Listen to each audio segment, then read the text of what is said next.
Okay, why don't we go ahead and get started? Good morning, good afternoon. My name is Jeff Joseph. I'm president of SIIA.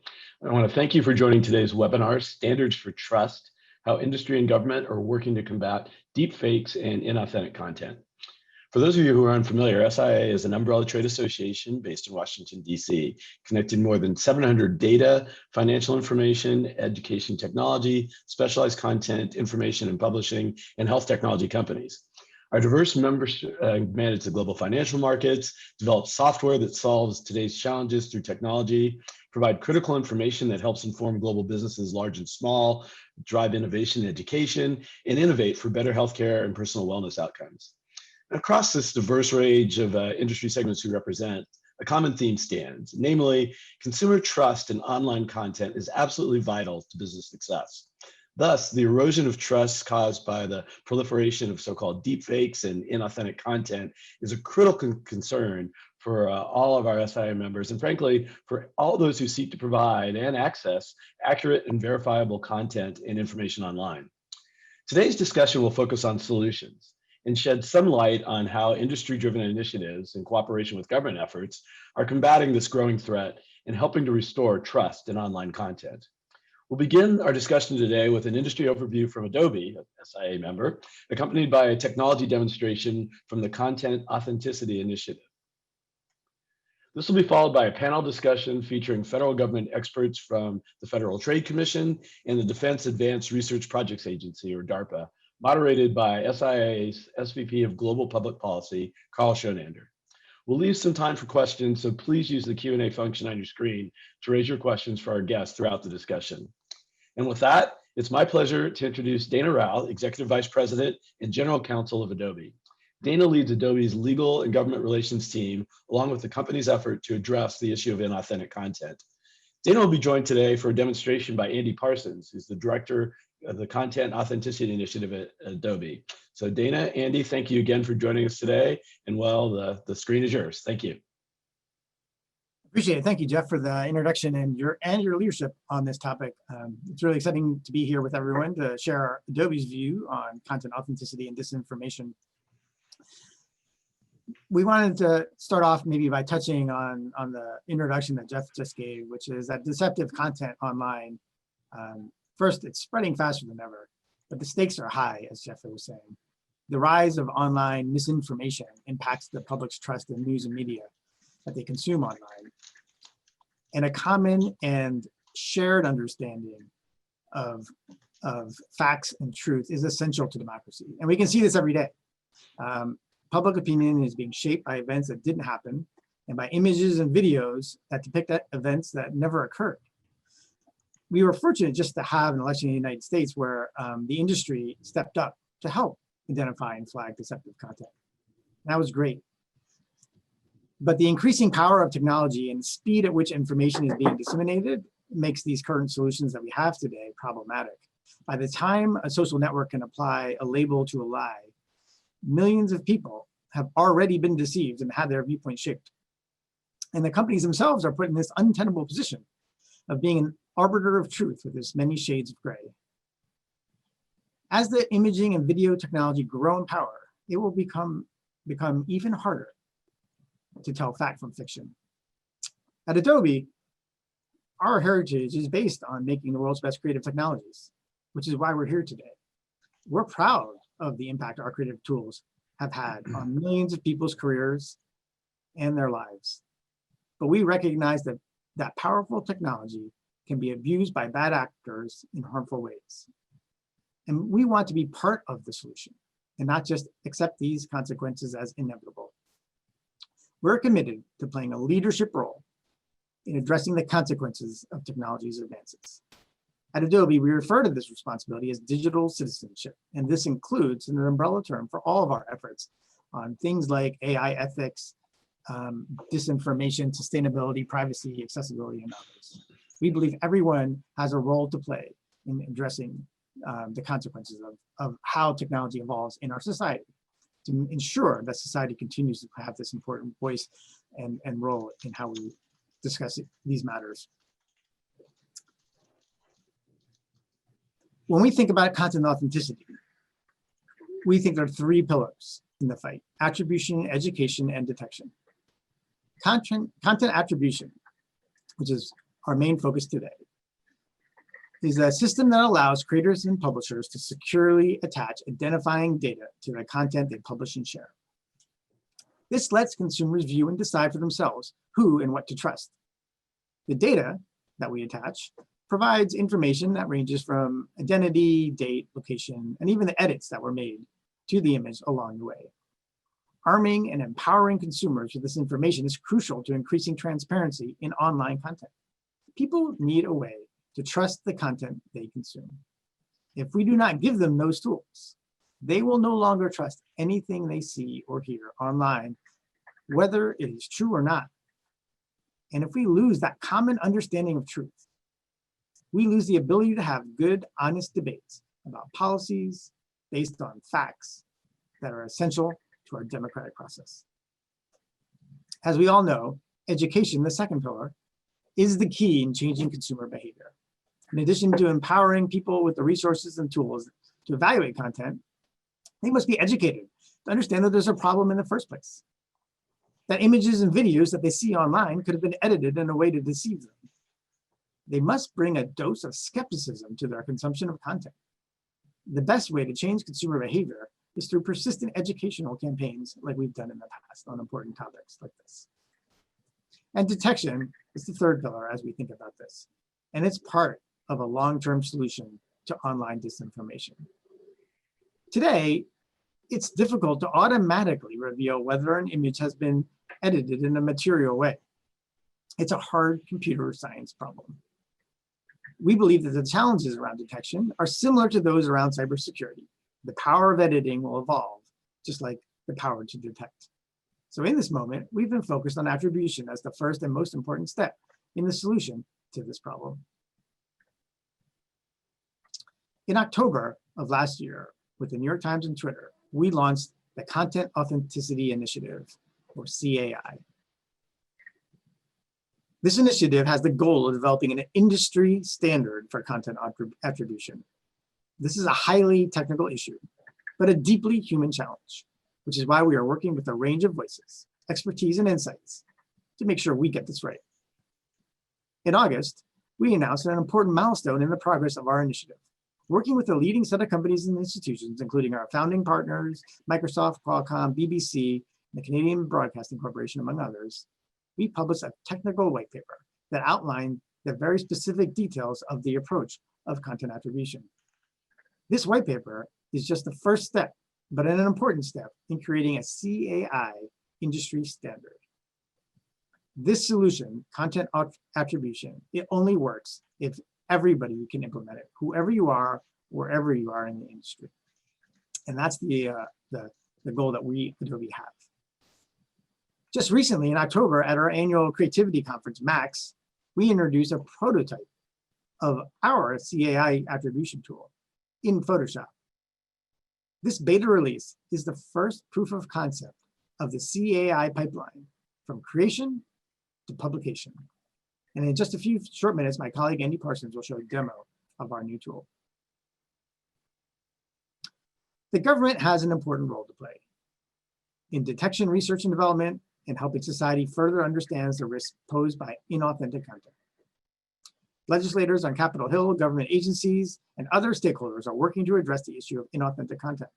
Programs like DARPA Metaphor and legislation like the Deepfake Report Act and the Iogan Act are playing critical roles in this effort. These initiatives support ongoing research efforts to improve the detection of deepfakes and explore best practices for educating the public. On education, the government and the FTC have a proven track record of shaping consumer behavior through ad campaigns, and we believe the government has a significant role here with this disinformation problem. Without consumer education, none of the tools that we've been talking about will be as effective. We must have the public be aware of the problem, like we've been able to educate them in the past, so they can help be part of the solution. And we're engaged with the policy community on these issues and look forward to continued collaboration as we all strive to make a difference. Disinformation is a long-term problem and one that requires collaborative efforts toward a long-term solution. The stakes couldn't be any higher. And that is why we welcome this dialogue today, to understand and hear from other perspectives and move this important effort forward. The truth matters and is our responsibility. It is all of our responsibility to help keep trust in the truth alive in this new age of online digital content. Thank you.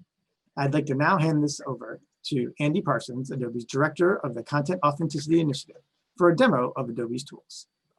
Take it away, Andy. Thanks, Dana. I'm going to take a few minutes now and just sort of show you a pragmatic example of everything Dana just talked about. I'm going to show you that early version of Photoshop and an example of what this might look like when it's manifest on social media. So I'm going to go ahead and share my desktop now. Hopefully everyone can see that. So this is the private beta version of Photoshop Dana referenced, and we announced this a couple of weeks ago at Adobe Max. I'm going to start out by opening an Adobe stock photo and take you through how content authenticity works in Photoshop, and then what this would look like online when an image that we manipulate is shared. This is going to be a lighthearted example, but I think it will be very clear what the implications are for social media, for photojournalism, and news in general. So one of the things that this period for me has impeded the most is travel, which I love to do. So in this example, I'm going to transport myself to the Chocolate Mountains in the Philippines.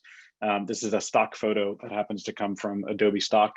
And I'm going to go ahead and place myself, relocate myself from my Brooklyn backyard to the Philippines in just a moment.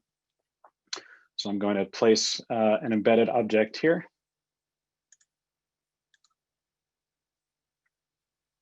Oops, some mouse issues. Here we go. Here's a picture of me from my Brooklyn backyard. Just going to place that in the middle there. Go ahead and do some cropping. And just like that, there I am. Terrific. Just move myself over. So I'm generating a piece of inauthentic content here. Just going to collapse these layers.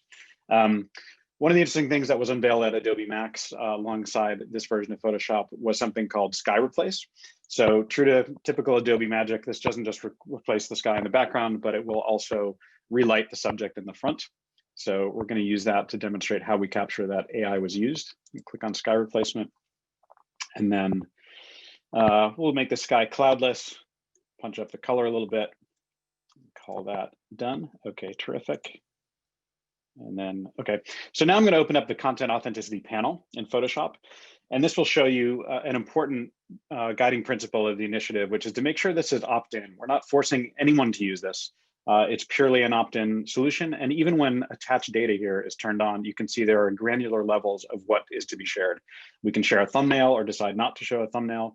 We can share identity or not. Anonymity in many photojournalism use cases, of course, is absolutely essential. We can share the specific edits, which could be very important in a photojournalism use case, and we can show the assets used. So if I open this up, you can see that there are two images that were used as ingredients. And if I look further by opening up the preview panel, this is beta software as I described. Okay, I'm just going to go ahead and export this. And you can see when I go to export, we'll also have the opportunity to turn on content authenticity. Right down there. Now, as with any good cooking show, I have gone ahead and put one of these in the oven already. Just one sec. Zoom is telling me I have to share a different screen. 1 second, please. There we go.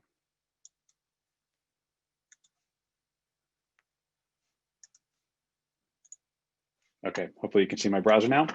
This is what this project might look like on Behance, had I uploaded to Behance. Having captured that information about what tools were used and who the signing authority is, in this case, Adobe, I can mouse over this icon and see what was done to this image and which assets were used. And moreover, that there are other SIIA bits of data in the original Adobe stock image. So this is good for a quick summary. If we want to look more at the forensics and details of what was used and what was done, I can click View More here. And this will take me to something we're launching in concert with the Photoshop beta at verify.contentauthenticity.org.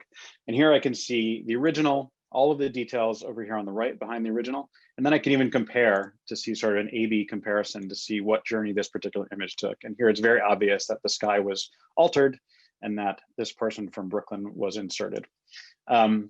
At the behest of Dr. Turek, we also included today a version of what this would look like in an inauthentic case.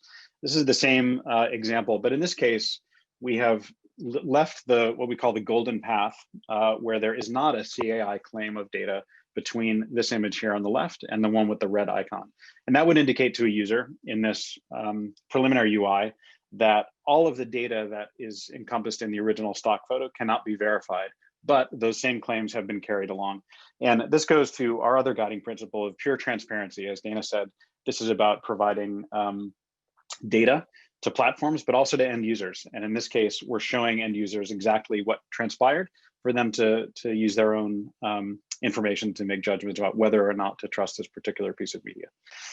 So hopefully that gives you a quick overview of what we're doing in Photoshop and what we intend for platforms to adopt as the standard takes shape. And I will end there. Thank you very much.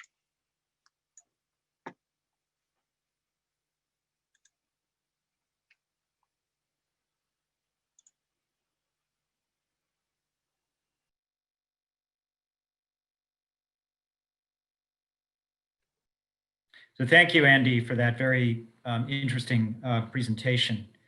So my name is Carl Schonander. I think our panelists should make themselves visible now. So there we have Megan Cox from the Federal Trade Commission, Matt Turek from DARPA, and we should have Dana Rao. And I think you all see me as well, right?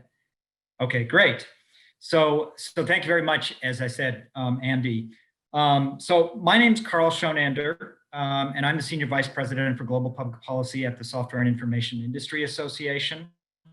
I'd like to now take the opportunity to introduce our federal government speakers to continue this conversation. So Megan Cox is an attorney with the Federal Trade Commission in the Bureau of Consumer Protection, Division of Privacy and Identity Protection, which I mentioned earlier in the sort of green room discussion, I think is the perfect name for what this content authentication initiative is all about. Her work in the division focuses on enforcement and policy matters involving consumer privacy and data security. And then we have Dr. Matt Turek, who is a program manager in the Information Innovation Office at the Defense Advanced Research Project Agency, otherwise known as DARPA, which is a well-known government agency, very important in promoting the technologies of today and tomorrow.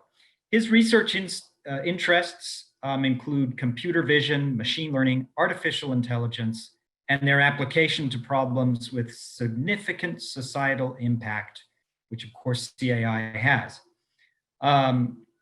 He's been instrumental in DARPA's media forensics and semantics forensics programs, which are otherwise known as Metaphor and Semaphore. So anyway, I'd like to start by asking our government panelists what their involvement is in content authenticity. And I'd like to start with you, Megan, and then we'll go on to Dr. Turek. So welcome and take it away. Sure. Thank you very much for having me here today. Before we begin, I should say that my statements today are my own and do not necessarily represent the views of the commission or any commissioner. So the FTC is an independent administrative agency responsible for protecting consumers and promoting competition. And I'm going to talk about content authenticity in our work in kind of the three-prong approach we take to achieving our consumer protection mission, which includes enforcement, policy work, and education. So I'll walk through those quickly now. So with regard to our work in law enforcement efforts, we enforce the FTC Act, which prohibits unfair and deceptive acts or practices. So an unfair act is one that causes or is likely to cause substantial injury to consumers, which is not reasonably avoidable and not outweighed by countervailing benefits. And a deceptive act is a practice that is likely to mislead a consumer to their detriment. So in addition to enforcing those two provisions of the FTC Act, we also enforce specific statutes such as the Children's Online Privacy Protection Act, which protects consumer children's information and requires parental consent for collection and use of data of children's information collected online, including their images and voice recordings, for example. So enforcement of these laws has led to over 500 different cases in the privacy and security related area. So these matters include non-consensual pornography, stalkerware, and some cases about fake profiles and inauthentic content. So for example, our Ashley Madison case, in that case, we allege that the website lured in consumers using what they called engager profiles, which were fake profiles created by the staff who communicated as if they were actual female users. And this information was pulled from profiles from existing members who hadn't had activity on the site in a while. So that was one allegation we made in that complaint about fake content. In another recent case against a company, Devumi, we challenged the sake of fake indicators of social media influence. So the complaint alleged that the company sold fake followers, phony subscribers, and bogus likes to companies and individuals who wanted to increase their social media presence. And the fake information was available allegedly on LinkedIn, Twitter, and YouTube. So as the complaint noted, these indicators of social media influence are important metrics that businesses and individuals could use in making purchasing decisions or viewing decisions. And if the metrics are misleading because they are faked, and that could induce consumers to make less preferred choices to their detriment, that could be an FTC Act violation.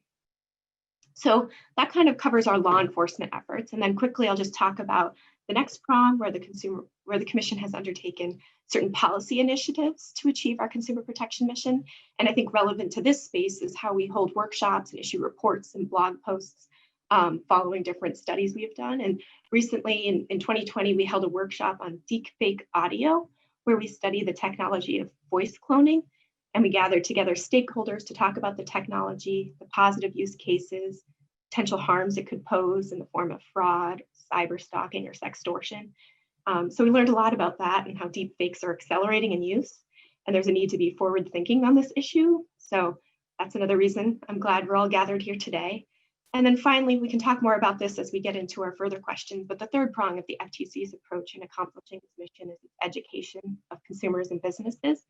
So in this space, one related example I could think of is the second most common complaint we receive at the FTC is about imposter scams. And so when people are pretending to be from the IRS to the Social Security Administration and giving you a call with a spoofed phone number, pretending to be somebody they're not, and facilitating fraud, pressuring victims into paying money with threatened actions. So that's one example of an educational effort we're taking to try to scam-proof consumers. And I'll be happy to dig into more of this as we talk about further questions. So back to you, Carl.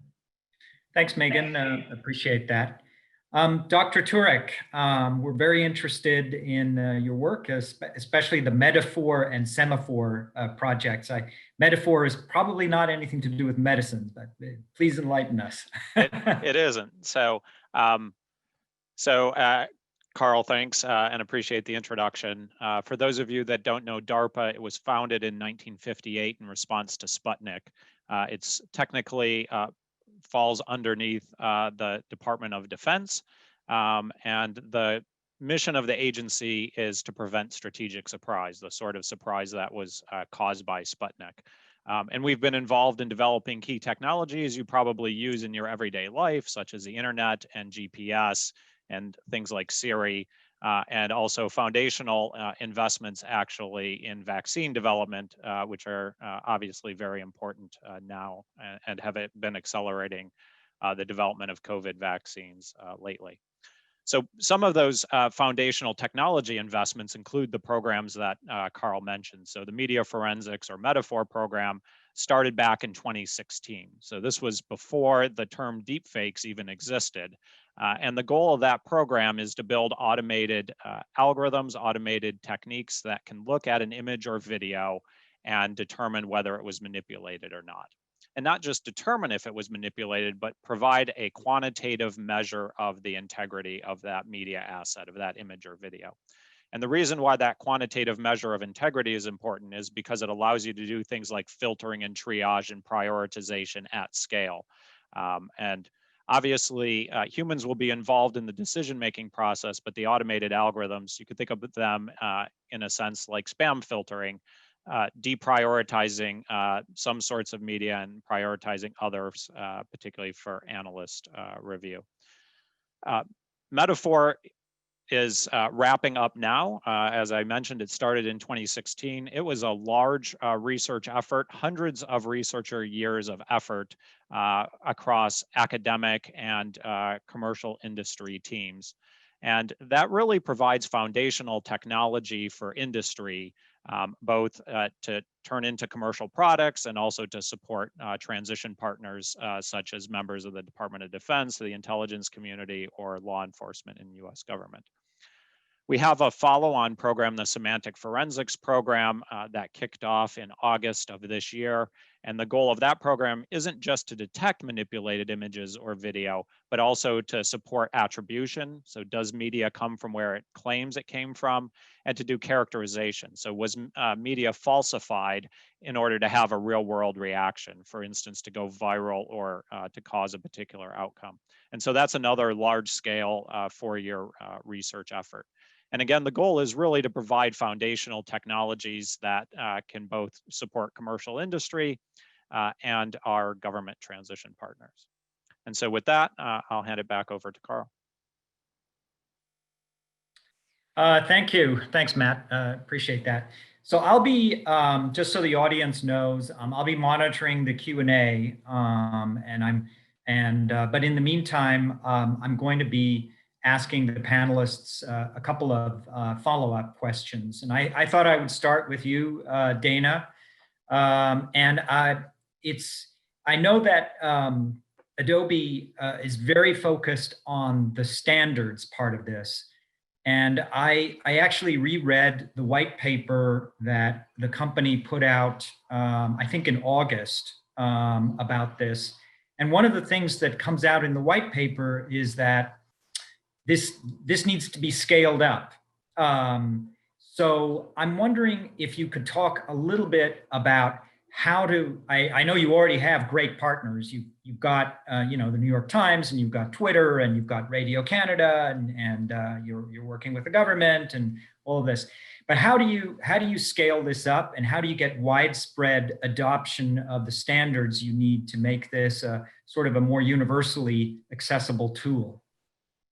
Yeah, thanks for the question. So it's the good news is everybody understands the problem. When we talk about it, when Megan and Matt talk about it, everyone is talking about the same problem. Everyone understands the problem. We recently had an election that highlighted the problem, and that everyone understands it's going to keep happening. So in terms of drawing interest from people who are interested in helping find the problem, this is an easy sell, unlike some other standards efforts that you might go through.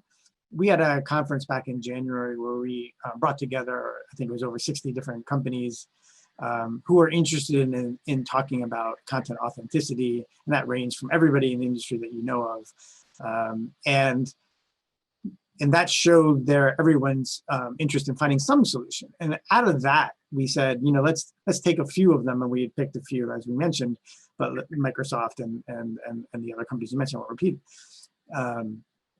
And said, let's put the pen to paper and start designing the technical specifications. It's hard to do with a gigantic group of companies, with everyone's having different voices. So we picked a smaller subset, and that's who we've been working with through August to make sure we can really describe the platform. And with the kinds of companies that we chose, media companies, platform companies, social media companies, and tool companies like ourselves, we felt like we had a good diverse set of perspectives on the technical challenges. But we also added academics to the steering committee, and we also had NGOs who brought up the issues of citizen journalists and how they were concerned about an authenticity proposal that would force citizen journalists to reveal their identity, which could actually get them in trouble with the countries in which they were reporting. So with all of those perspectives, we were able to come up with that draft specification that you saw in August. We feel good that technically it's sound. In terms of expanding beyond there, I mean, as anyone knows who's built a standard, it's a slow process, right? It's consensus driven. It has to be, right? You're trying to get everyone on board for a pretty significant initiative, and you have to have lots of conversations, lots of meetings. What we feel good about in terms of acceleration is the demo that Andy just showed, where you can see that this will work. You will see us being able to capture that image. You'll be able to see a website where you can go see the changes. You're going to be able to see that get published to a social media platform. And if you're in the industry and you feel good that this is actually possible, technically feasible, and that there is a specification out there that a bunch of different companies have already signed up to, we feel good that this is going to attract more attention now that we've released this technology. And we have a few more exciting announcements coming up over the next couple of months. We think are going to continue to draw attention to the feasibility of this solution. That's going to continue to encourage participation. Okay, yeah, thanks for that. It's clear.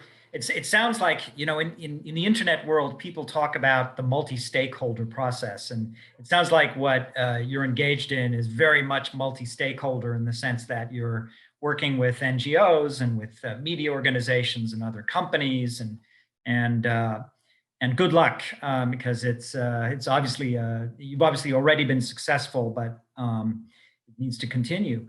So I'll move on to Megan again and ask you, you said you might talk a little bit about the Federal Trade Commission's education function here.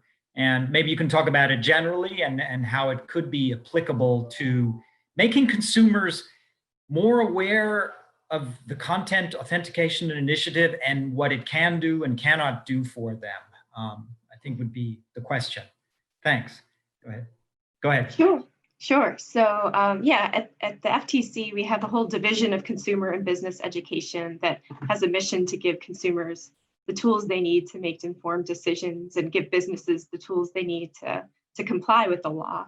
And I think a lot of the reasons that they've been successful relate to just how kind of clear and plain language they can speak to consumers to deliver their message, and do it across media, so different, whether it's in print or video, available online for free and disseminated through a lot of partners that they've worked to cultivate over the years, with participating in outreach events nationwide and webinars. So kind of just meeting everybody where they're at and providing these resources so that the message can kind of be passed on throughout. So I think they've done a wonderful job across when different scams are emerging or when there's different crises, whether it's a recession or health, COVID-related claims. They can really be developing a message and disseminating it effectively.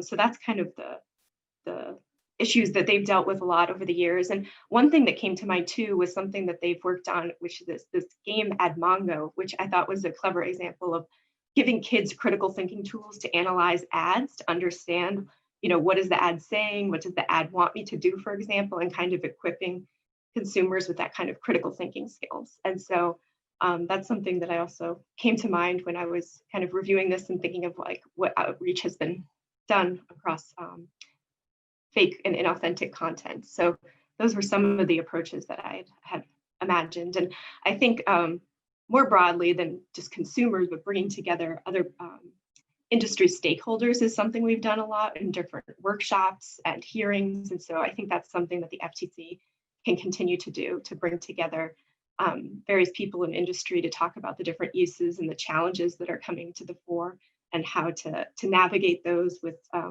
consumer protection perspective in mind.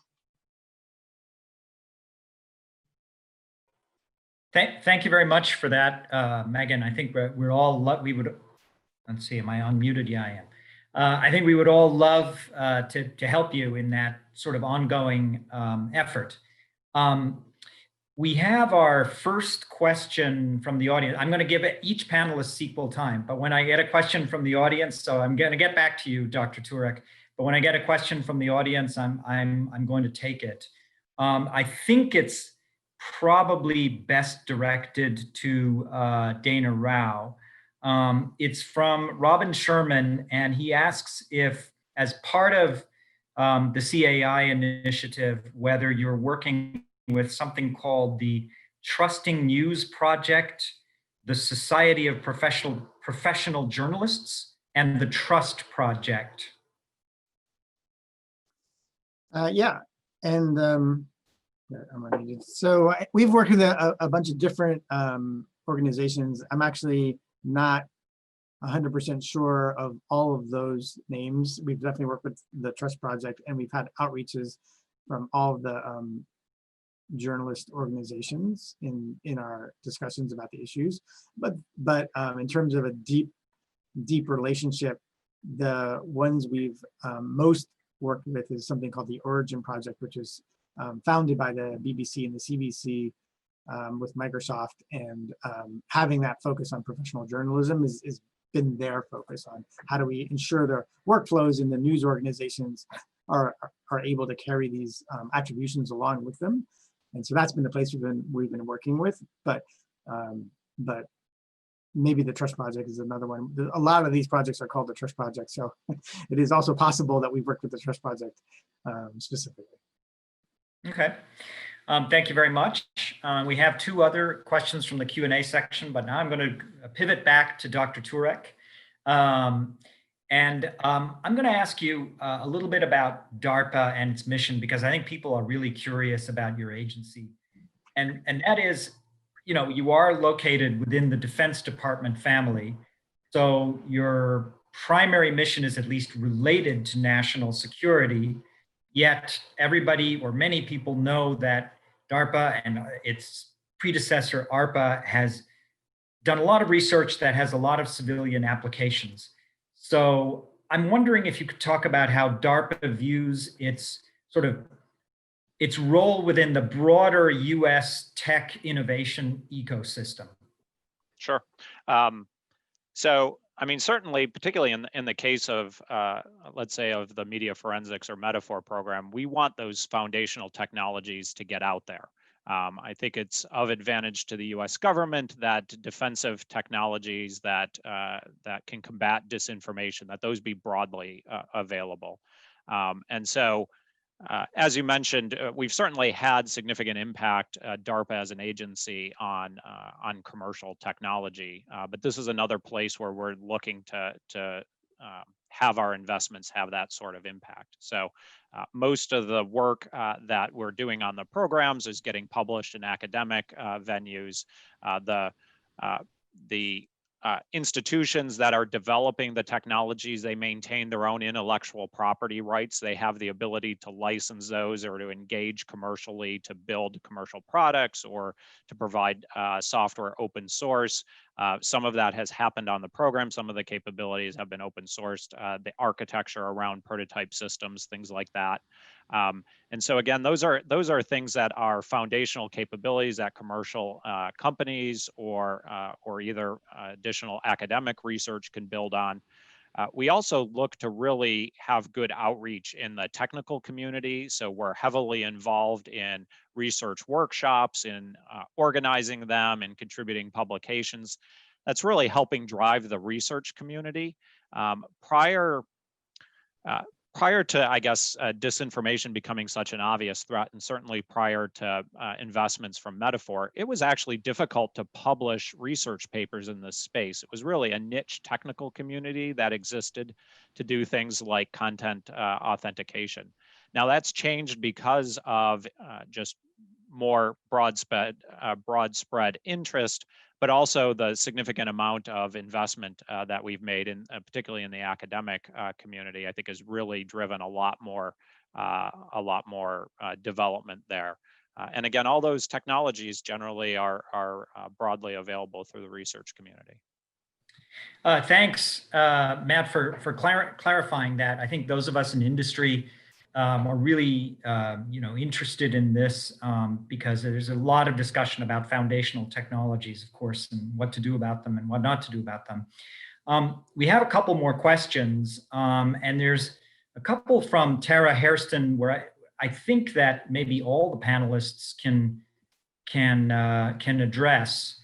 And it is, and I'll start with you, Megan. Can the panelists address how inauthentic content disproportionately targets women and children and causes harm to vulnerable populations? And then she follows up by asking how we can best tackle the harms caused by inauthentic content beyond disinformation, misinformation. But let's let's at least start with the first one. Go ahead, Megan.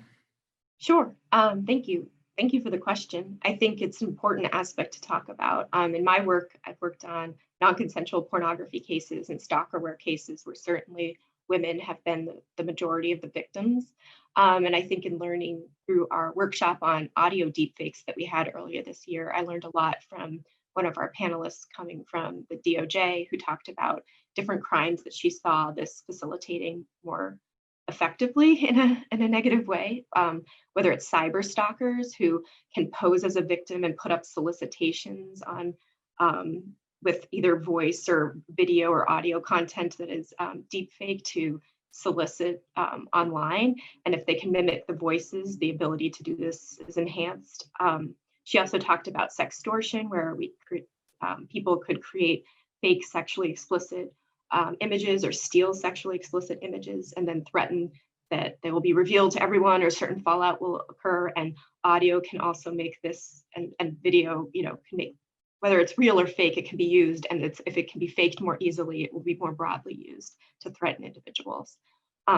If one is able to spoof a voice, they could also spoof their victim's intimate partner and solicit pictures or video, or even just more broadly, PII, passwords to account, to inflict further harm.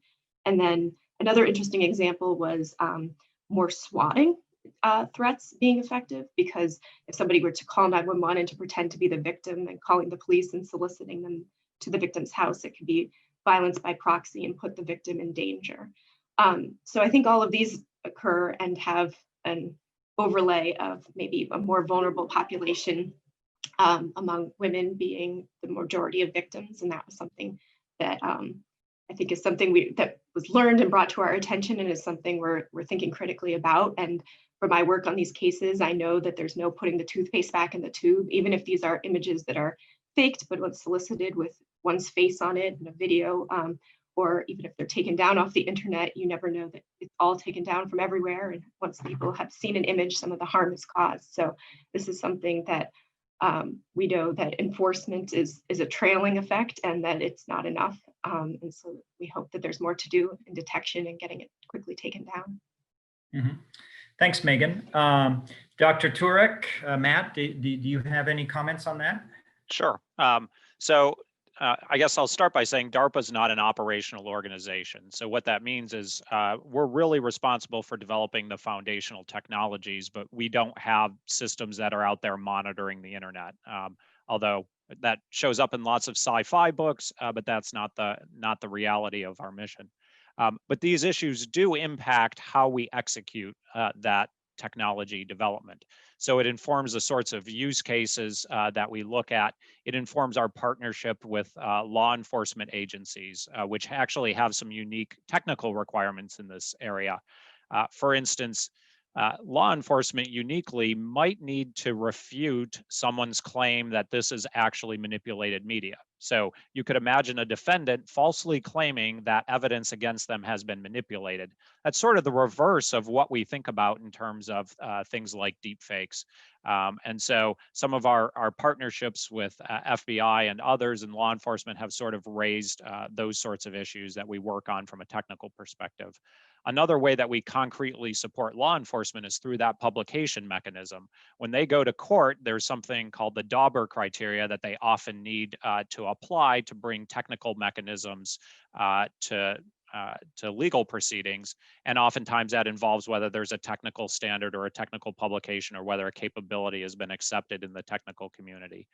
So that's another reason why we want to publish the sorts of work that we're doing on the program. Thanks. I learned something new, the Dalber criterion. So I'll have to look that up and read more about it. Dana, do you have any comments on this? Sure, although I'm sadly all too familiar with the Dalber criteria. Okay. It's an important part of whether or not an expert is qualified to testify. Some of the issues that Megan was saying resonate with the ways Adobe has been thinking about it. When we think about, for women specifically, issues around revenge porn, some of the issues are similar. Like you're saying, when these images are getting shared, they're inauthentic. And I think to Megan's point, maybe that doesn't matter as much. So telling people it's inauthentic doesn't really help the victims. That's an unsolved problem, but it may still help to know that the image is inauthentic. That's maybe helpful, but not sufficient.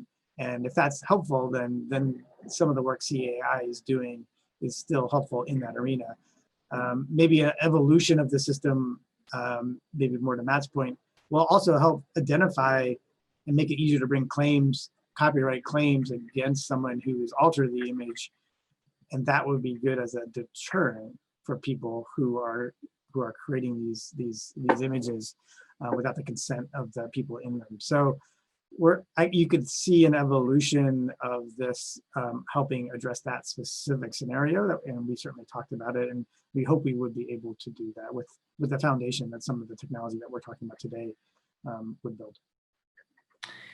Thanks, Dana. Actually, you mentioned copyright claims, and that sort of leads me to pivot to a question from Peter Fatelnig, who has a question about the implications of the content authentication initiative for creators. And of course, in the white paper discusses that quite a bit. And this does actually have a lot to do with creators being actually assured of the quote unquote assets that are put out, their works that are put out are actually theirs. So I'm wondering, Dana, if you could speak a little bit, and then maybe later, Megan, if you could speak, because of the FTC's operational responsibilities, which is, Dr. Turk said that DARPA does not have.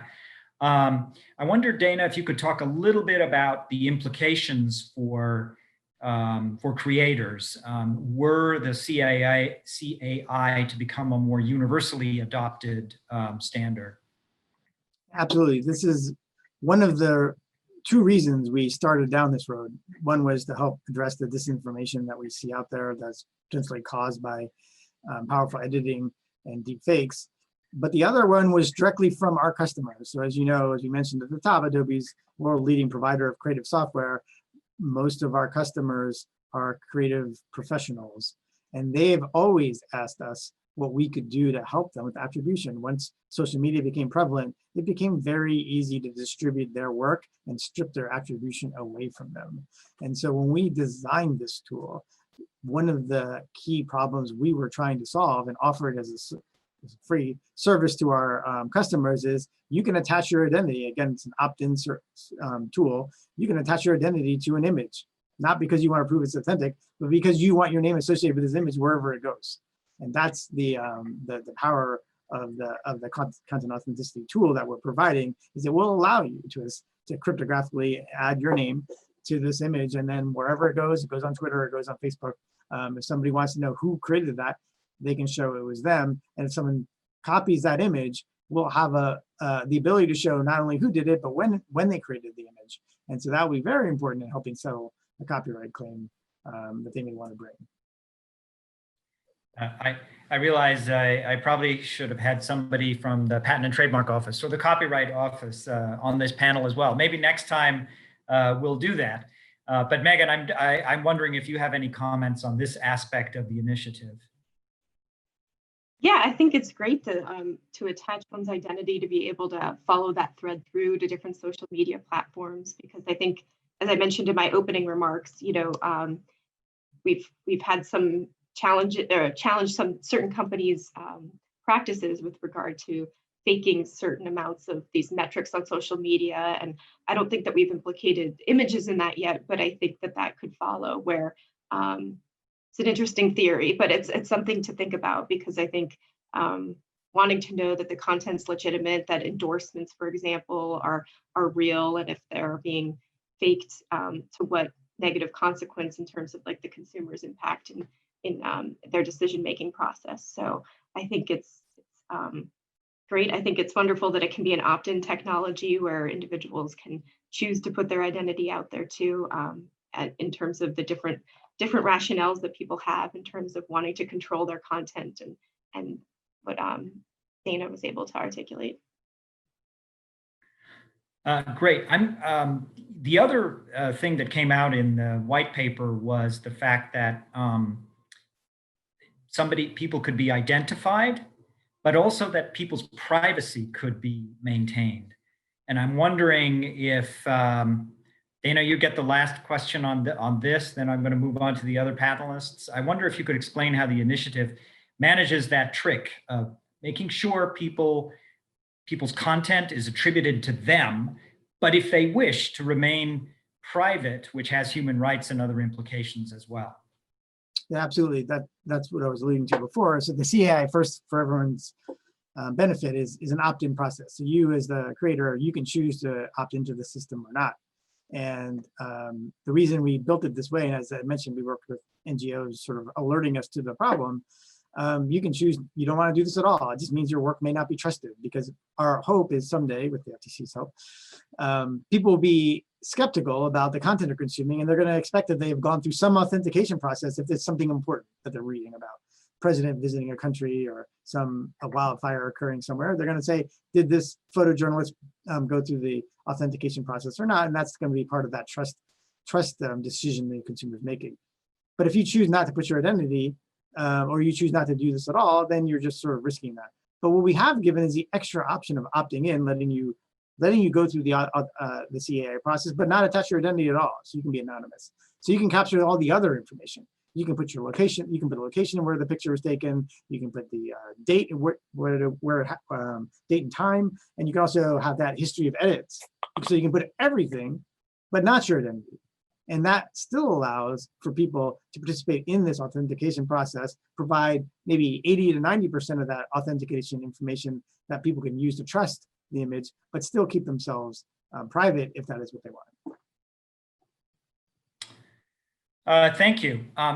We have one more question, and then I'm going to ask panelists to maybe wrap up for 30 seconds each, and then I'll try to, because we've got 5 more minutes. Here's a question from R. Breitenbach, which is, has anyone considered using inauthenticity standards or cryptographic identity toward ensuring free and fair elections, i.e. validity of votes and privacy and voting? I'll throw that open to any of the panelists.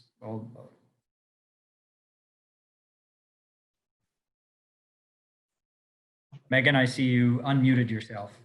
I was just going to say, this is a bit outside our wheelhouse, so this is not something we have considered, to my knowledge. This is for something for another panel, something with the Federal Election Commission or state authorities on this topic. But it's a great question.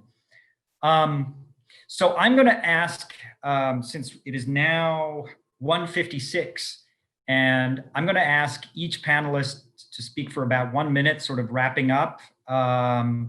And then I'll try to, I'm going to give at the end of this, the 3 words that I think characterize what each panelist is about with respect to this initiative. And I will start with Dr. Turek. Matt, go ahead. Okay, great, thanks. Again, DARPA's made some significant technology investments in this space over a number of years and will continue to invest. Primarily, that's around looking at media and trying to automatically determine whether it's manipulated or not, or its attribution or characterization. I think that's actually really complementary to the approach that Adobe's taking here, where they're trying to actually secure the media chain sort of from end to end. I'm looking forward to seeing if there are actually hybrid approaches where we can collaborate technically around trying to patch places where maybe we don't have the entire chain of authenticity. And I think that could be an interesting way to collaborate. But certainly, this is an effort that we need to be doing to support particularly organizations like journalists or others that really can maintain that provenance chain over the media they're using. Thanks. Megan, do you want to go? Sure. Well, thank you so much for having me here today. And I've learned so much in watching the demonstrations and learning about where a lot of the industry is thinking critically about these problems that we see play out in certain discrete cases. But it's good to take a step back and see how much more proactive we can be. And I think I've learned a lot about how the role of the FTC in terms of its outreach to both consumers and businesses could be helpful in terms of encouraging more people to think critically about this. And so I'm hoping we can collaborate more and learn more and study the issues. And as cases come forward and we learn about specific consumer harms, I think it could inform the effort too, in terms of what more can be done on the front end and what more can be done in terms of outreach that we are able to do at the FTC. Thanks, Megan. Dana? It's great. So I don't need, I've talked a lot. So I'll just say, look, I think there's a lot of participants on this call, which is great. And everyone's from all these different industries and places. So whether you're from the media and your capacity as a reporter or as part of the organization or a technology company, citizen, government agency, everybody needs to participate and help solve this problem. It's critical to our democracy. It's critical to the way we talk about ideas. It's critical to our ability to make progress and all the things that we all care about wherever you're from. So I feel great about the group of people we have who are working on this, but we really need everybody to engage. It's for everyone's benefit. And I hope everyone has been listening to this, feels inspired, and is willing to put the time and effort in to come up with these solutions.